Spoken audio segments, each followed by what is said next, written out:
புரசைவாக்கம் கங்காதேஸ்வரர் திருக்கோயிலில் சிறப்பு வழிபாடு மற்றும் பொது விருந்து.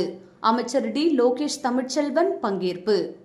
நாட்டின் 80வது சுதந்திர தினத்தை முன்னிட்டு தமிழ்நாடு அரசின் இந்து சமய அறநிலைத்துறை சார்பில் சென்னை மற்றும் அதன் சுற்றுவட்டார பகுதிகளில் உள்ள முக்கிய 30 திருக்கோயில்களில் சிறப்பு வழிபாடு மற்றும் பொது விருந்து நிகழ்ச்சிகள் ஏற்பாடு செய்யப்பட்டது.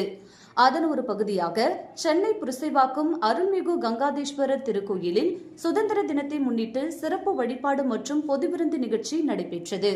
இந்நிகழ்ச்சியில் மாண்புமிகு வணிக வரி மற்றும் பதிவுத்துறை அமைச்சர் டி. லோகேஷ் தமிழ்ச்செல்வன் கலந்து கொண்டு பொதுமக்களுக்கு அறுசுவை உணவுடன் சிறப்பு அன்னதானம் வழங்கினார். சாதம், சாம்பார், ரசம், காரக்குழம்பு, கூட்டு பொரியல், வடை, பாயாசம் உள்ளிட்ட உணவுகள் பொதுமக்களுக்கு வழங்கப்பட்டன. தொடர்ந்து அமைச்சர் அவர்களும் பொதுமக்களுடன் இணைந்து பொது விருந்தில் பங்கேற்றார். இந்நிகழ்ச்சியில் இந்து சமய அறநிலைத்துறையின் சென்னை 1 இணை ஆணையர் முல்லை, திருக்கோயில் செயல் அலுவலர் மா. ஆட்சி சிவபிரகாசம், மேலாளர் தனசேகர், கணக்கர் வெற்றிவேலன் உள்ளிட்ட திருக்கோயில் அர்ச்சகர்கள், பணியாளர்கள் மற்றும் ஊழியர்கள் கலந்து கொண்டனர். சுதந்திர தினத்தை முன்னிட்டு நடைபெற்ற சிறப்பு வழிபாடு மற்றும் பொது விருந்து நிகழ்ச்சியில் பொதுமக்கள் திரளாக பங்கேற்று அன்னதானத்தில் கலந்து கொண்டனர்.